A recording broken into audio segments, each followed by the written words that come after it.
अस्सलाम वालेकुम नाजरीन, आज हम जिस मुल्क की सैर करने जा रहे हैं, यहाँ दुनिया का सबसे बड़ा जादूगर सामरी रहता था। ये औरतों को कैसे जादू के जरिए अपने पास बुला लेता था। यहाँ वो कौन सी जगह है जहाँ जिन्नात बंद गाड़ी को 40 की स्पीड पर पहाड़ के ऊपर ले जाते हैं। यहाँ दुनिया की सबसे लंबी कब्र किस सहाबी रसूल सल्लल्लाहु ताला अलैहि वसल्लम की है। यहाँ शद्दाद बादशाह की बनाई हुई जन्नत भी मौजूद है और यहाँ हजरत उवैसे करनी रदी अल्लाह ताला अन्हो की कब्र मुबारक भी मौजूद है। इन सब के अलावा और भी बहुत कुछ देखेंगे आज की हम इस वीडियो में। तो आज हम सैर करने जा रहे हैं ओमान की। तो चलिए सफर का एक शानदार आगाज करते हैं। सल्तनत ऑफ ओमान, वो मुल्क जो समुंदर क्रॉस करके पाकिस्तान के सबसे करीब है। पाकिस्तान से लोग सिर्फ 45 मिनटों में बाई एयर ओमान पहुंच जाते हैं। ये अरबी मुल्क है और इंतहा का खूबसूरत है। यहाँ आपको बड़ी बड़ी इमारतें देखने को नहीं मिलेंगी। यहाँ पुराने अरब की तरह सादा और खूबसूरत घर देखने को मिलेंगे जिनका रंग मट्टी की तरह का होता है। ओमानी लोग देसी अरबी लोग हैं। ये अपने मुल्क में हर छोटा बड़ा काम खुद करते हैं। यहाँ के टैक्सी ड्राइवर भी ओमानी लोग हैं और हर छोटे बड़े काम के रिसेप्शन पर भी ओमानी लोग ही बैठते हैं। ओमान की औरतें खूबसूरती में एक मियार रखती हैं, लेकिन ये लंबे अबाए क्यों पहनती हैं ये मैं आपको आगे चलकर बताता हूँ। ओमान का कुल रकबा 3,09,500 मुरब्बा किलोमीटर है। ये दुनिया का 70वां अपने रकबे के एतबार से बड़ा मुल्क है। ओमान में 55 लाख के करीब लोग रहते हैं, जिनमें 28 लाख के करीब औरतें और 18 लाख के करीब मर्द हजरात हैं, यानी औरतें मर्दों से कई ज्यादा हैं। इसीलिए ओमानी लोग 4 शादियां बाआसानी कर लेते हैं। ये लोग 20 साल की उम्र में शादी ब्याह करना शुरू कर देते हैं। ओमान की सकाफत दूसरे अरबी मुल्कों से कदरे मुख्तलिफ है। ये लोग सर पर कढ़ाई वाली टोपी और कंधूरा पहनते हैं, लेकिन इनकी शादियां दूसरे अरब मुल्कों से मिलती जुलती हैं। ये लोग भी निकाह के बाद पूरा ऊंट बड़ी बड़ी परातों में डालकर मेहमानों को सर्व करते हैं। मजे की बात यह है कि ऊंट की मंदी पर ये लोग शहद और देसी घी भी डालकर खाते हैं। अगर हम ओमानी हलवे की बात करें तो ये अरब दुनिया की एक सौगात है जो खाने के बाद पेश की जाती है। ये सौगात पूरे अरब में इंतहाई मशहूर और मारूफ है। नाज़रीन, सामरी जादूगर वो इंसान था जो किसी भी खूबसूरत अरबी औरत के पाँव की मट्टी अपने जिन्नात के जरिए उठवाता, उस पर जादू करता और औरत को अपने पास बुला लेता, फिर औरत से जैसा भी काम चाहता करवा लेता।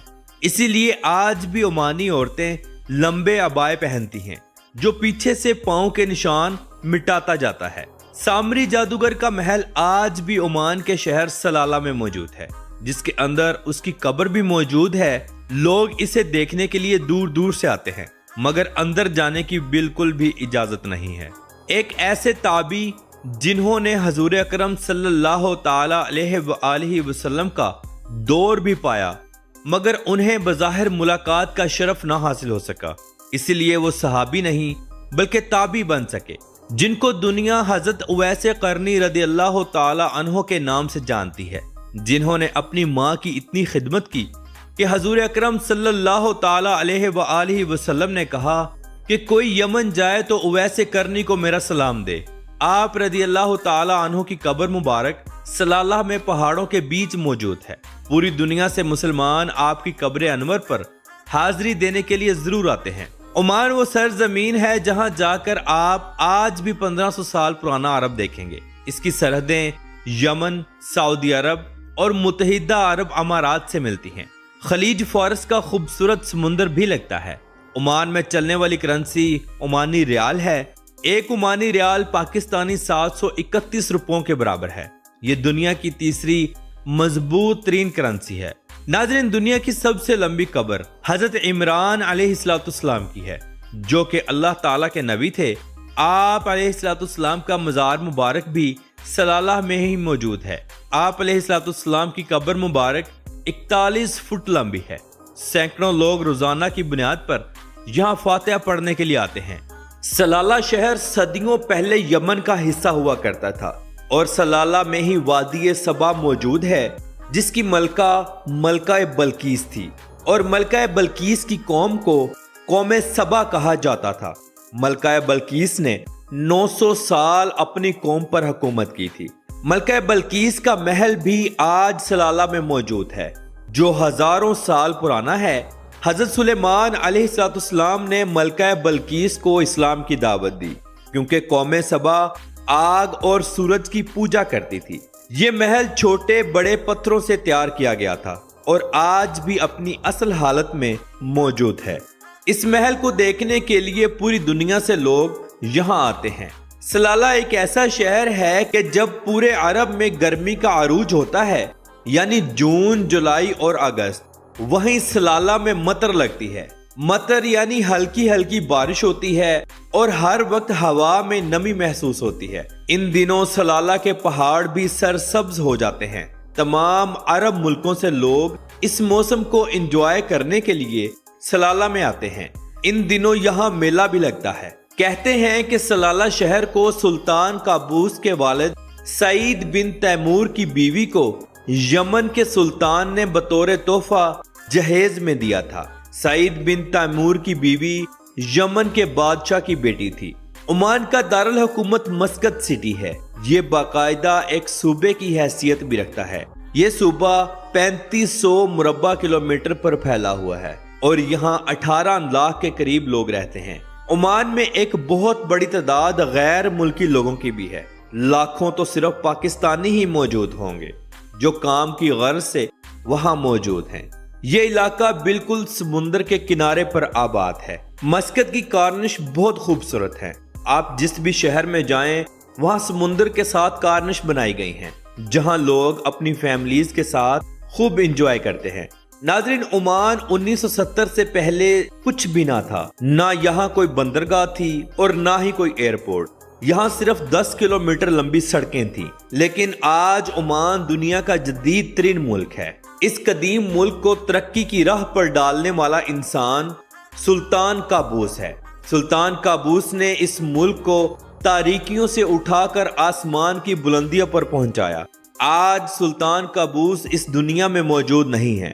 سلطان قابوس 50 سالوں تک عمان کے بادشاہ رہے۔ عمان میں اتنی صفائی ہے کہ یورپ بھی اس کے آگے کچھ نہیں۔ ایک دور تھا جب یہاں پرتگال کی حکومت ہوا کرتی تھی جس کو سعید بن تیمور نے ختم کیا تھا۔ عمان میں آپ کو ہر جانب پہاڑ اور وادیاں ہی دیکھنے کو ملیں گی۔ یہ پہاڑ خشک اور انتہائی خوبصورت ہیں۔ عمان کی سڑکیں اور سائڈوں پر لگے کھجور کے درخت اس کی خوبصورتی کو 4 چاند لگا دیتے ہیں۔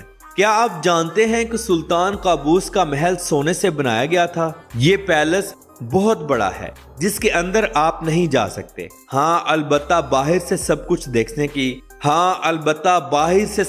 دیکھنے کی اجازت ہے۔ اس محل کے کمروں سے لے کر باتھ روموں تک میں سونے کا کام کیا گیا ہے۔ حتیٰ کہ اس محل کے دروازوں پر بھی خالص سونے سے نقش و نگار کیے گئے ہیں۔